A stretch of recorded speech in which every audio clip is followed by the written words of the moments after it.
Well, good evening and welcome to Tucker Carlson Tonight. For months, you've watched politicians and journalists assert with confidence that last November's election was, in fact, a sham. It was not a wake-up call to the political elites. It wasn't a cry for help from a crumbling American heartland. It certainly wasn't a sign that our ruling class is corrupt or our government is in need of major reform. It was none of that. It was instead a fluke secretly engineered by the Russian government because they're evil and they hate our values.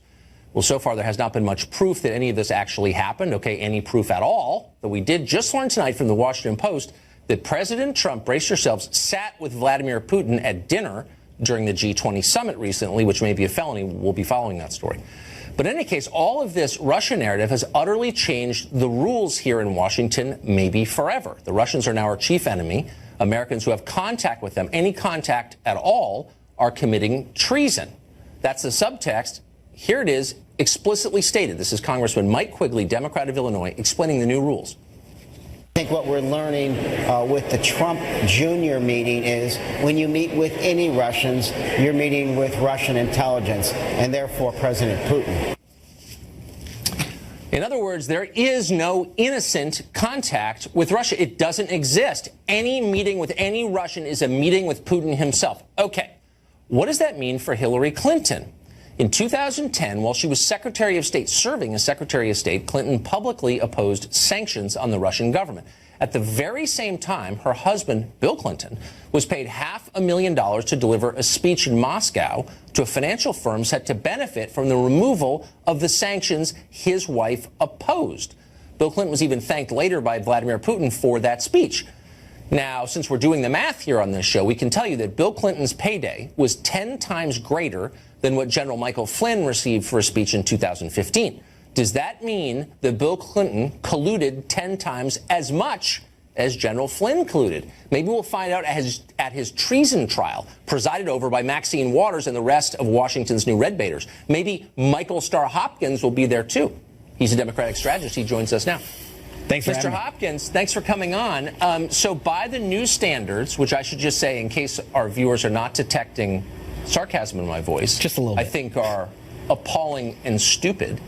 But those are the standards. I don't make the rules. Democratic members of Congress now do, and MSNBC. And the new rule is any contact with Russia is contact with Vladimir Putin himself, and therefore treason.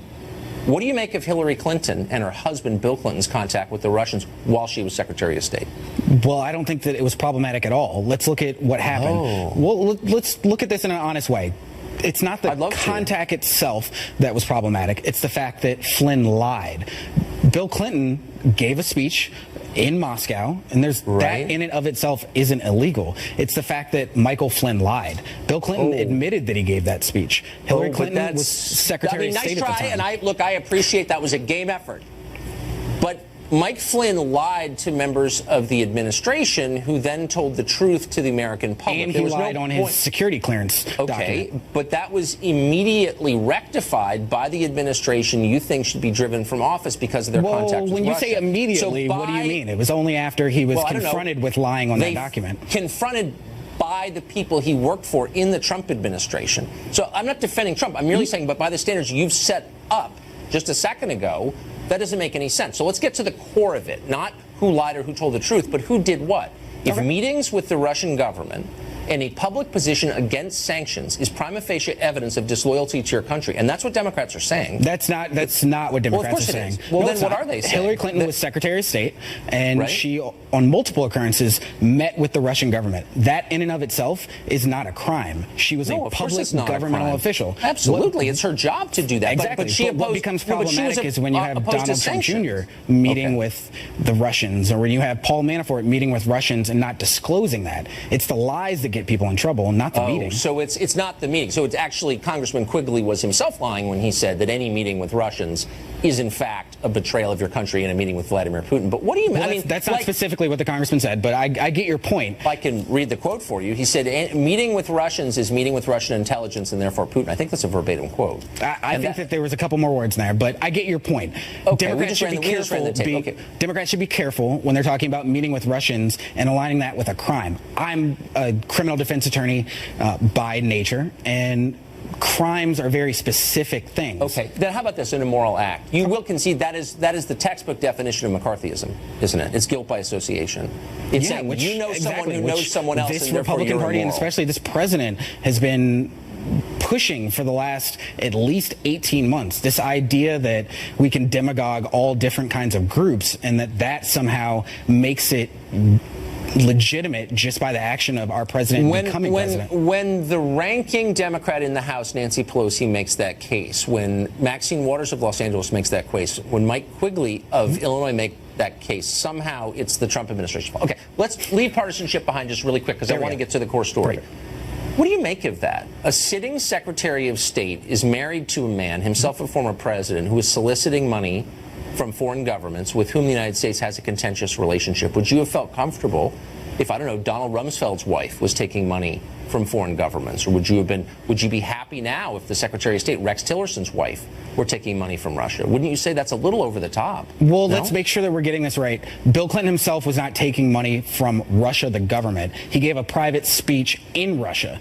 But, you know, I'll acknowledge what you say. I don't like the idea of politicians, whether they be Democrat or Republican in this environment, giving speeches in Russia I don't either. And I didn't like it when Mike Flynn did it, though he was not an office holder at the time. But I guess you're conceding something that kind of blows up the entire Russia story, which is because not every person with Cyrillic letters in his name is working for Vladimir Putin. And you just conceded that. Thank you for just saying something normal. When Democrats have gone to Russia or given speeches in Russia, had conversations with Russians, we're honest about it. If Republicans would stop lying, if Paul Manafort, if Michael Flynn, if Jared Kushner, if Donald Trump Jr. would stop lying, then we could create a situation where we would have a reason to trust that there's an honest discourse going on. That's not where we're at. I mean, I'm not even going to contest that. I mean, I think it's a silly point, but I just want to get to the core point. That matters, though. When you have the senior members of the campaign lying about meeting with Russians. I'm much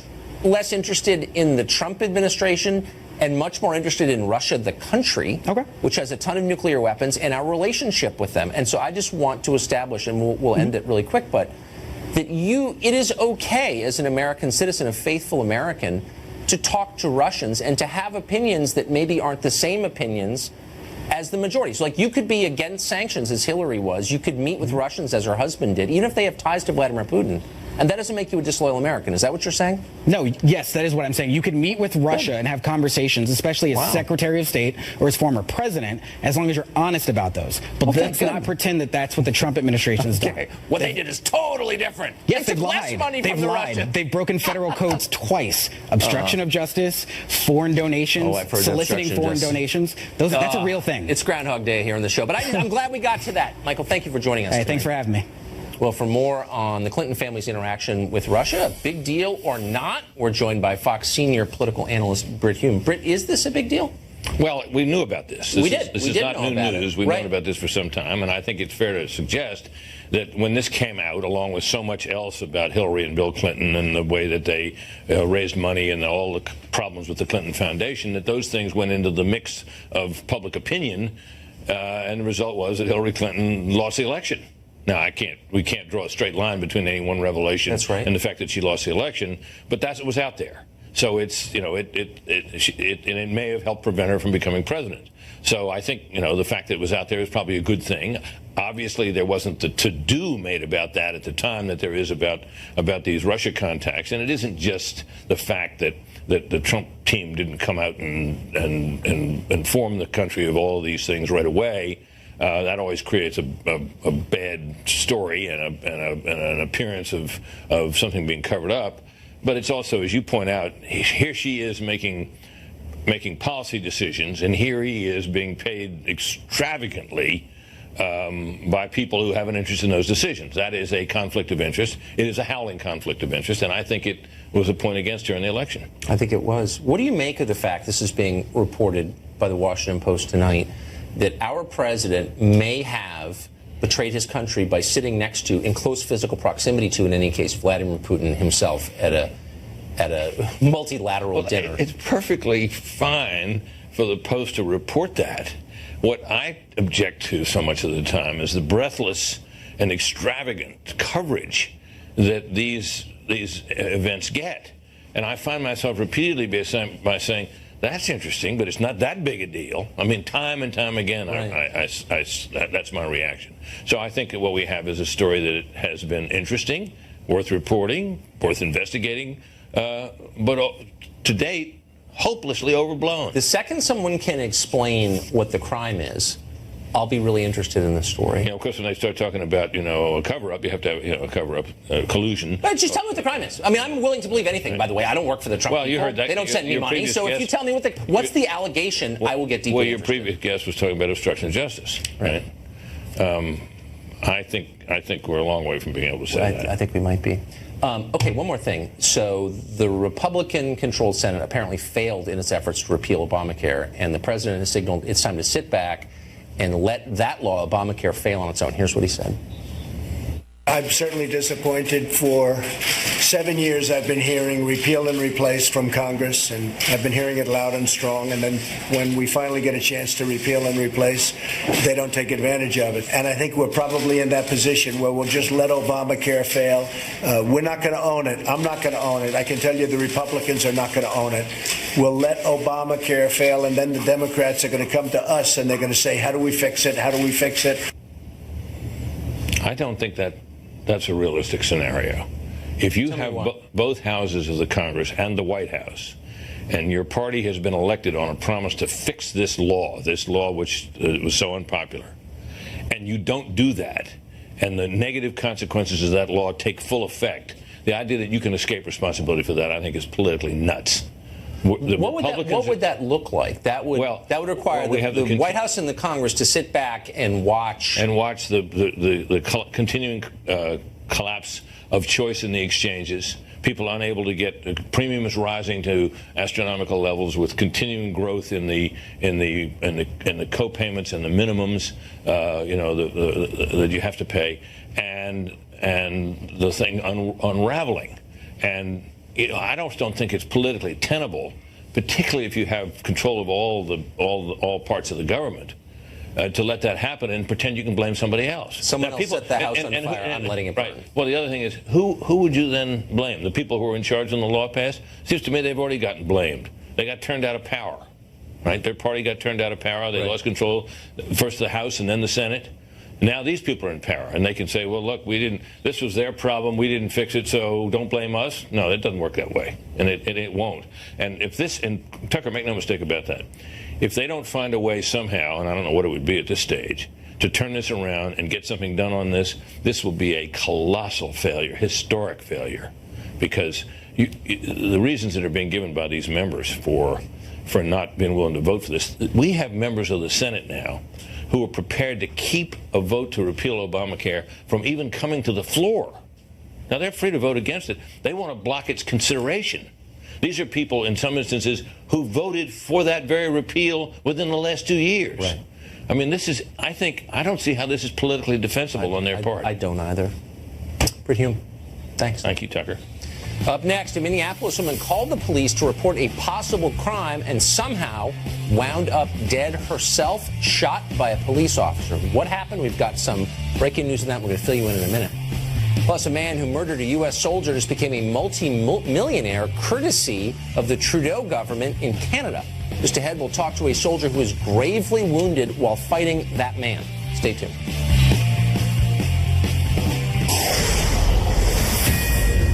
This is a Fox News alert. There is breaking news in the case of the Australian woman shot to death by a police officer in Minneapolis after calling 911 to report a crime. Fox Minneapolis reporter Christina Palladino joins us with details.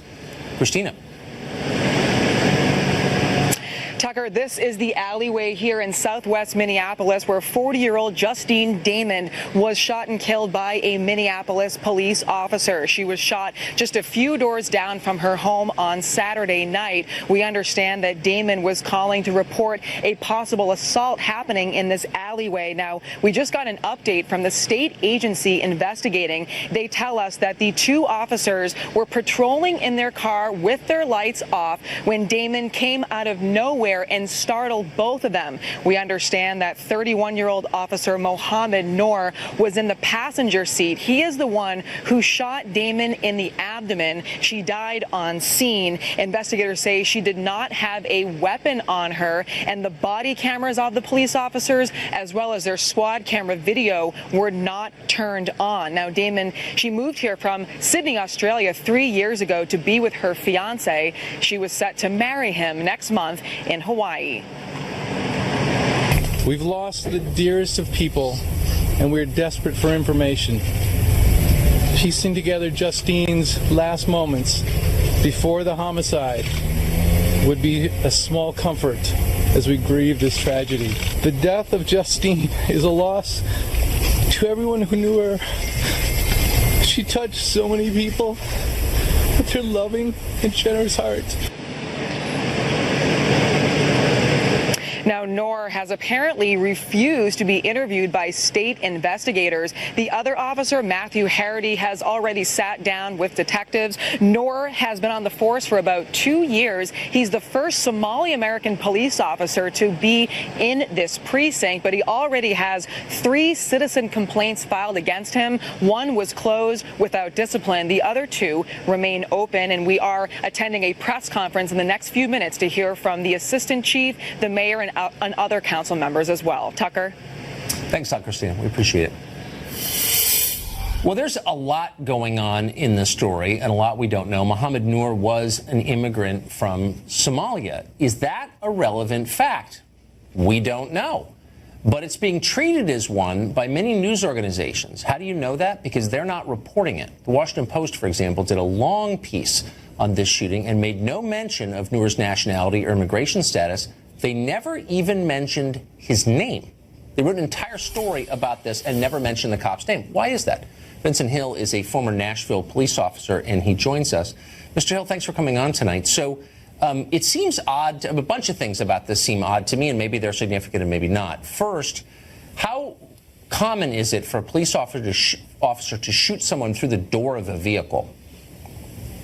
Well, Tucker, thanks for having me on. It's very uncommon for a police officer to shoot outside of a vehicle from the inside. Most departments forbid it.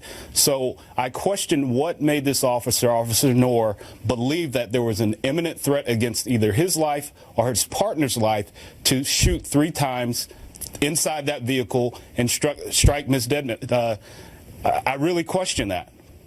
It seems bizarre. Now, the second notable fact, it seems to me, is the body cams and the dash cam. So at least 3 cameras present, none of them on, either during the shooting, before the shooting, during the shooting, or after the shooting. Why would that be? Well, Tucker, I don't want to speculate. There could be several reasons. Of course, body cams in general are very new to most police departments across this country. I believe Minneapolis has only been using body cams for about a year. So when officers are approaching a scene of a call, they have a lot that they're thinking about. It could be that the body cam was not one of those. I don't know why the dash cam, if it was available, wasn't on, because, of course, you're responding to a crime or reports of a crime. So yes, at least the dash cam in itself should have been on. Now, I always give cops the benefit of every doubt because it's a really hard job and a dangerous job. And so maybe this isn't meaningful, but you tell me what you think. This guy had been on the force for 2 years. He had 3 complaints against him. Does that seem like a lot? For someone to have only been on a department for 2 years, it definitely seems like a lot, especially the last one, I believe, was this past May. So here we are just 2 months removed from that, and now a young lady is dead, and it's very tragic. So I really question what those reports actually said. Was it something that the department should have said, hey, maybe this officer is not fit for duty? So you have to question that. Yeah, you certainly do. Can you, and again, there's a lot we don't know, and I can't stand it when people speculate irresponsibly. But since you've done this job, can you think of a scenario in which what happened, or what we know happened, makes sense? Tucker, I've thought about this all day, and the only thing I can speculate from an officer point of view is there was something that made that officer believe there was an imminent threat against his life. I think there's reports now that there may have been a loud noise by the vehicle. There's reports that she startled these officers, but we have to take into account they received the call that a female was probably being sexually assaulted. So right, common sense should kick in and say, well, is this possibly the victim, or is this the 911 caller? I know when I've answered 911 calls, I always wanted to speak to the caller to get their perspective, to see if there's a suspect, to see if we need to set up a perimeter. So I don't understand what led this officer to believe not only did he have to take her life, but if you think about it, he put his partner's life in jeopardy by shooting across him. It's unbelievable. I mean, whatever he thought, he cannot have imagined this was the perpetrator in a sexual assault. You wouldn't think, but who knows? Vincent, thanks a lot for that. It was really helpful. Tucker, thank you so much.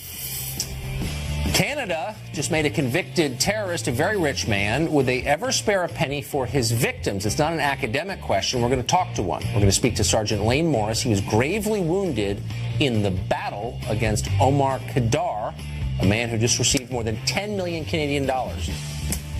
Stay tuned. Last night we told you about how Canada's government awarded more than 10 million Canadian dollars to Omar Khadr to make up for the terrible suffering he endured while imprisoned at Guantanamo Bay.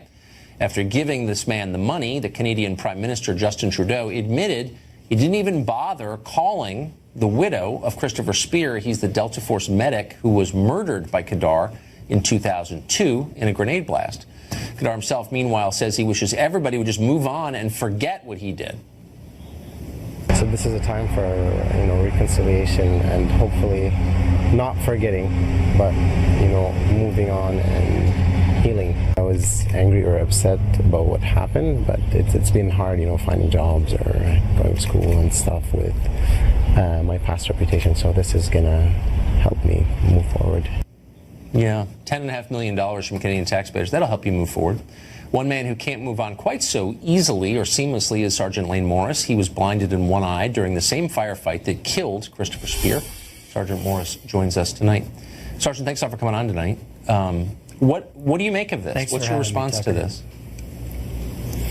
Oh, I think I've said this before. What kind of sick and twisted ivory tower do you have to live in as the Prime Minister of Canada to decide to award this man 10.5 million good, hardworking Canadian folks' dollars to equals justice? It makes no sense.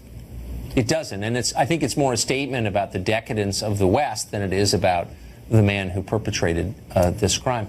This is almost a rhetorical question, but did the Prime Minister contact you before the settlement? No, he did not. First I heard about it was when my phone started ringing from Canada. Former Prime Minister Stephen Harper contacted me to apologize on behalf of Canadians in general and the military folks up there, and I thought that was nice of him. I don't think there's any evidence that most Canadians agree with this or are for it at all. Is that your sense? It is, and that makes perfect sense. I don't think you've got to be Canadian or American to say, okay, there's a guy out there who killed a U.S. soldier, and now you're going to give him $10.5 million because he was lonely at Guantanamo, or he didn't have a shoulder to cry on. It's just you how that balances out as justice is just beyond me and obviously Canadians. I think I've seen polls that 71% of Canadians are outraged by this action. It's the definition of decadence. Tell us, if you would, and if it's too painful, don't, but about the day that all of this happened. No, I don't. I have no problem talking about it, Tucker. We were after Omar Khadr's father, who was bin Laden's finance guy. The isolated compound we went to, his father was gone. Omar was there with 4 or 5 other guys. We surrounded that compound, myself and 4 other soldiers. We waited for 45 minutes. They wouldn't come out and talk to us. When we finally got the rest of my team there, as well as some Afghans that we were working with, when our interpreters went in to try and make contact, the guys inside that compound just popped up over a low rise inside the compound and executed them point blank, threw hand grenades at the rest of us. We shot 2 or 3 of them right there at the gate, and as the others ran to the back of the compound throwing hand grenades as they went, I popped up to shoot a couple of guys with my rifle. It's got a .203, the grenade launcher on the bottom, and as I pulled the trigger, on that grenade launcher, I felt something smack me in the right eye. Turns out a hand grenade they'd thrown I hadn't seen went off, and a piece of shrapnel hit me in the right eye. And that ended your service career? It did. You know, I'm a shooter, and the military the Army would have let me stay in as a trainer or something like that. But having to shoot left-handed, I'd be a liability to an A team, and so I'd put in 21 years, and so I took my retirement and got out. How bitter this must be for you, really. In addition to all of that, to watch the man who did it become rich and apparently unrepentant. I'm sorry. I'm really sorry for you. You know, it is. It's bitter to see a man who and the Canadian government in particular not just remain neutral in the matter. I mean, they went out of their way. Mr. Trudeau had to go out of his way to get Omar this money, to cut short any kind of negotiation, and just say, let's give him 10.5, make sure we get that done before the Americans have any chance of going after that money. To protect this man, that's really reopening a wound. I feel bad for Chris Spear's wife. She's a great lady, and it's got to be tough for her to see the Canadian government really open that wound. And I feel bad for Canadian military. I served over there with those guys, and they've got to be feeling pretty bad about their government rewarding a man who did his very best to kill them. I mean, I'm sure Trudeau did this as an expression of hostility toward America, but he undermines his own society by doing it, and that's depressing. Sergeant Morris, thanks a lot for that. And that's right. Yeah, no problem. Thanks for having me, Tucker. Appreciate it. An article on Huffington Post challenged us to an immigration debate, and of course we couldn't turn that down. Up next, you'll meet the challenger. Stay tuned. Pablo Manriquez is the co-founder of K Street Media here in Washington. Last week he wrote a piece for HuffPo. Here's the title: Why Tucker Should Debate Me on Immigration. Now, we wouldn't want to forfeit our honor by turning down such a gentlemanly challenge from such a gentleman.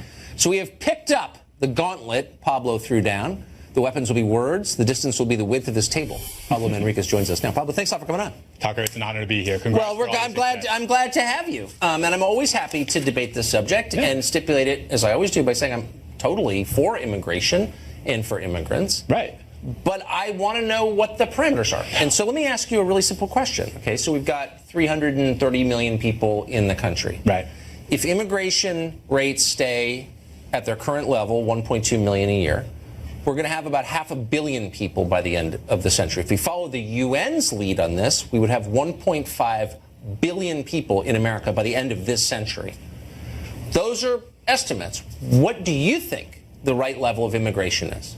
I think that the right level of immigration has always been in this country, the level that's going to build the country and not detract from it. And I think that obviously, like, you know, the immigration of the last several waves that have come through, mostly from Europe, obviously the Chinese as well, have helped build this country both infrastructurally, culturally, and in a lot of different ways. And I think that the current Hispanic immigration wave, which has been so controversial politically lately, is having the same effect. And we're going through sort of like the birth pangs or the hunger throw, or the birth pangs of that cultural sort of assimilation, which I think is happening. I guess I would call your assumption into question, though. I don't think it's Hispanic immigration that is controversial. We're seeing immigration from all over the world, from Asia, from Africa, heavy immigration. It's a question of a lot of things. What's the economic effect of this? What's the cultural effect of it? And what's the ideal level? So let's be a lot more specific than that. How many people should live in this country? If you had a country of 500 million people, would it be a better country than it is now, or a worse country? Not if it's not sustainable. I mean, well, I think that we currently have a level of immigration that in some ways is merit-based, but is often not. We also have a lot of unaccounted for immigrants that are crossing the border. The levels of immigration, specifically at 1.2 million, seem to be, you know, it seems to be a number that has worked for us, or worked for us up to a point. It worked to us up to a point when we were still building sort of the housing boom, when there were still jobs to sustain them.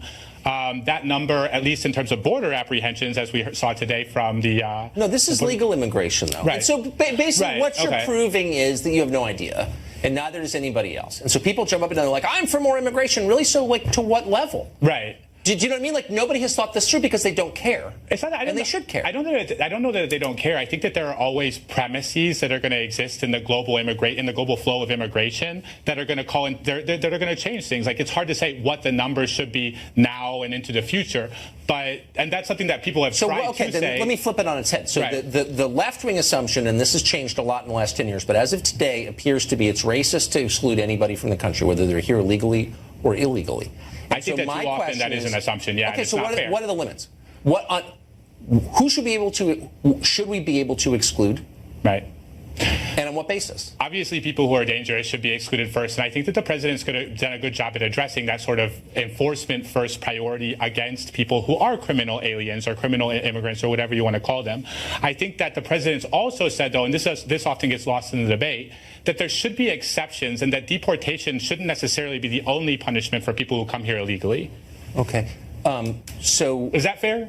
I mean, I disagree with it, but I guess you wanted to come on to debate. We've got 2 minutes left. Debate me. Tell me where I'm wrong. Well, I think that if you think that deportation is the only penalty that should be applied for immigrants, I think that that is wrong. I think that that's never been the case in previous immigration waves. And most of the time when we do have extraordinarily or too harsh of penalties, it becomes an embarrassment of history. I think that right now we have, within the Trump administration, a very robust conversation going on. And the turnkey of that conversation is General Kelly. General Kelly is obviously somebody who knows a lot about the immigration situation, especially in Central America. When he was General Kelly, head of Southern Command, he wrote the right. I don't doubt any of that. But let's just stick to the principle here really quickly. What you're saying is we have laws in the books we should ignore. And my question always is, if you believe that, then why not make a sincere effort to change the law? I couldn't agree more. And nobody does. So all the rich people in America, all well-educated rich people, are for ignoring immigration law. Every single one of them I know. But I don't hear anybody mounting a campaign in Congress to change the law. And let's just make it the law that if you sneak in and we think you're great or you work for me at a low wage, you get to stay. Why not just make that the law? Why ignore laws on the books? That's corrosive of the rule of law, is it not? I wouldn't disagree that the only way to change the law is through Congress, through the system. And I think that President Trump has the unique opportunity now to do something that would be unprecedented in a way that only he could really accomplish. So what should the law be? Well, I think that the first thing that needs to change is the way that we evaluate dreamers. We should let them stay. We should, I mean, I hate to say it, and I know a lot of people... What does that mean? Anyone who dreams can stay? Or, like, tell me the specific criteria. So I think that if we trust the specific criteria that dreamers have handed over through their DACA applications, we can evaluate them pretty substantially. And in evaluating substantially... So give me an example. You're here illegally. You should be allowed to stay if you blank. If you what? I think that if you came here at a certain age that was too young to be able to decide on your own whether or not you came here, I think that, like in the case of the guy who... Should their parents be allowed to stay too? In many cases, I think that they should, Tucker. I hate to say it, but so anybody who sneaks into the country with a child in tow can stay? I think that no, not with a child in tow necessarily. There was a guy deported today. He had 4 U.S. citizen children, Tucker. Like, we're going to be on the dole for these. No. But I'm saying anyone who sneaks in with a child, you can't deport the child, then you can't deport the parents. What about the grandparents and cousins? It gets complicated, Tucker, once you get into it. It does. Yes. It does. All right. But we have to have a humane approach to this, Tucker. I mean, okay, then why don't we codify it instead of degrading our system? We should, and honestly, we have seen nothing but cowardice from the Democrat and the Republican side on this topic. I'm with you there, because they don't really believe what they say. They don't. Pablo, I don't know if that was a debate. We kind of agreed on a lot. We did. It's great to see you. Great to see you too, Tucker. Thank you. And congrats again on all your success. Thank you. America's healthcare system is deeply troubled.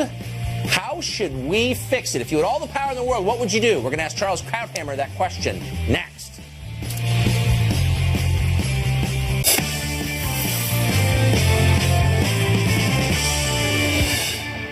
We spent some time on the show following the drama of the Republican health care bill. We talked to the Secretary of HHS last night, asking questions like, will it pass? What senators are defecting, what demands are being made, how many people will lose insurance coverage. Those are all important questions, but once in a while it's important to take a step back and remember the point of all of this, fixing a healthcare system that is deeply broken for tens of millions of Americans. So if you had absolute power, what would you do to improve American healthcare? Charles Krauthammer is the perfect man to ask that question of. He's an author and a columnist. He's also a physician. He went to Harvard Medical School. And so he joins us now to explain what we should do in a perfect world. I think the first thing is to recognize a mistake that Obama made and others have made in thinking that you can revolutionize a system as unbelievably complex and interlinked as medicine, 1/6 of the economy. That was a mistake because whenever you change one thing, it changes 80 other things, and now if you're changing everything at once, you have no idea what the outcome is going to be, and you get all these unintended side effects. So I think what you need, first of all, is modesty. And I think it should modesty. Be yes, I know that's a commodity you really can't even purchase in Washington. It's but true. It is available in other parts of the world. Monasteries, for example. Where was I? Okay, the first thing you do is you say, we're going to go at this piece by piece. Yes. The first one that is the biggest, lowest hanging fruit, and that was not even touched by Obamacare, scandalously, is tort reform. The medical malpractice system is totally out of control. Everybody in the system knows it. And it's not